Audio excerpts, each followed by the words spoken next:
Je ne peux pas attendre pour en parler. Ça fait déjà quelques jours que j'ai trouvé cette info sur le net. Il faut qu'on en parle. Je ne peux pas attendre de faire un 3 théories. Star Wars 8 m'a réellement perturbé avec la mort de Snoke. Je suis totalement perdu face à ce dernier, jusqu'à même nier sa propre mort. Cependant, il est temps de mettre carte sur table et s'orienter vers la vérité. Snoke est le suprême leader, dirigeant du Premier Ordre et le maître de Kylo Ren. Malheureusement, à mon plus grand désarroi, Star Wars 8 ne nous a rien dévoilé de plus à part le véritable visage de Snoke, orgueilleux, puissant et imbu de lui-même.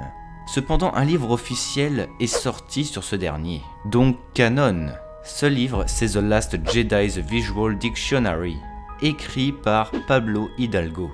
Et que pouvons-nous apprendre dedans? Dans les grandes lignes, Snoke est très lié au côté obscur, mais n'est pas un Sith, qui ont définitivement disparu quand Vador fut tué par Anakin. Il était le dernier Sith, nous sommes d'accord là-dessus. Les Sith et les Jedi n'existent plus avec Luke, le dernier des Jedi qui est maintenant parti. Cependant, une chose m'intrigue énormément. Il est dit dans les livres que, je cite, « Il n'est pas un Sith. Cette lignée millénaire qui s'étend de Dark Bane au dernier Sith Dark Vador a cessé d'exister quand Vador est mort en tuant son mentor Dark Sidious. L'accomplissement d'une ancienne prophétie prédisait la fin des Sith, mais pas celle de l'obscurité. Ce livre est semblablement canon puisqu'il est officiel, il est même écrit par Pablo Hidalgo. Néanmoins, il est mentionné le nom de Dark Bane, l'un des plus grands Sith de l'histoire, mais qui fait partie de l'univers Legend. Pablo Hidalgo, malgré sa carrière, travaille aujourd'hui avec Disney. Puisque Star Wars est racheté par ce dernier, il est chargé de la cohérence entre toutes les œuvres dans l'univers officiel, donc ce qui est canon. Cela veut donc dire d'après moi que Disney n'ignore pas totalement l'univers étendu. Mais ce n'est qu'une supposition, le livre est après tout certifié Lucasfilm et non Disney. Bref, l'équilibre a été restauré mais la nature fait bien les choses. Les Sith ont disparu mais pas l'obscurité. Comme il est expliqué dans le 8, la lumière a besoin de l'obscurité et inversement. La prophétie d'Anakin ne s'arrêtait qu'au côté obscur concernant les Sith pour ceux qui ne l'auraient pas compris, mais aussi les Jedi. Snoke est donc un grand adepte du côté obscur, profondément lié à ce dernier. Je le comparais souvent à un seigneur Sith de par sa puissance, sa maîtrise, le fait qu'il soit le leader et maître de Kylo Ren. Mais évidemment, il n'en a jamais été un, et c'est enfin confirmé. Chose intéressante, Snoke vouait un véritable culte à Dark Vador, jusqu'à même posséder une bague récupérée dans le château de Dark Vador lui-même, sur Mustafar. On comprend mieux sa réaction face à Kylo Ren totalement déchiré. Tu n'es pas Vador, tu n'es qu'un enfant avec un masque.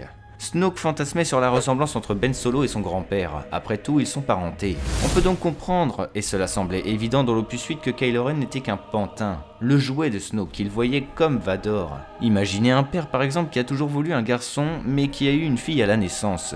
Il lui donne des jouets de garçon, l'habille comme un garçon mais ce n'est pas forcément sa nature, et chasser le naturel il revient vite au galop. Kylo Ren n'est pas Vador, et ne le sera jamais. Le fait que Kylo Ren soit en extase face à ce que son grand-père a accompli accroîtait le fantasme de Snoke d'ailleurs. De toute façon, il l'est même dit dans le livre, Snoke attira Kylo Ren et le corrompa car il voyait en lui son grand-père. Enfin, une chose très intrigante est mentionnée dans le Star Wars Insider Magazine, officiellement distribué par Lucasfilm, donc normalement canon. Snoke possédait un second apprenti. Malheureusement, nous sommes coupés entre deux directions.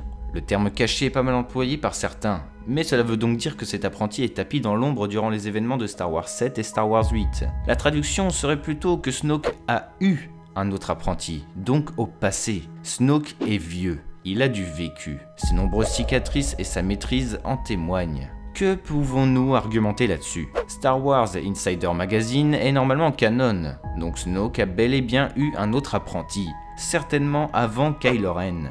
Est-ce que cela pourrait être une piste pour l'histoire de Star Wars 9?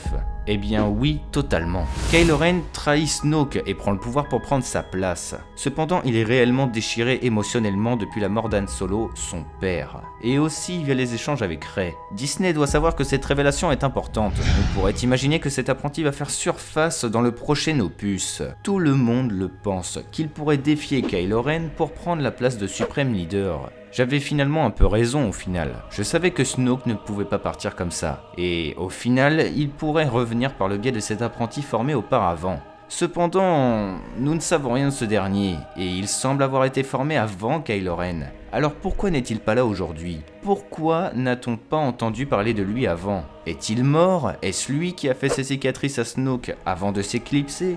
Un peu comme Maul avec Palpatine et Savage? A-t-il aussi trahi Snoke? Pourquoi cette absence durant ces années? Malheureusement, ce magazine est peut-être présent seulement pour rajouter du contenu sur Snoke, et que cet apprenti ne sera peut-être jamais dévoilé dans les films.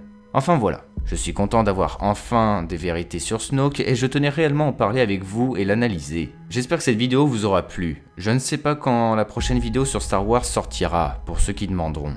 Car je n'ai pas envie de me forcer à en parler juste pour vous produire des vidéos. Quand j'aurai des choses à dire, vous en faites pas, une vidéo sera là. N'hésitez pas à laisser un pouce bleu, à me suivre sur Twitter et que le Lionheart soit avec vous. C'était Targorok.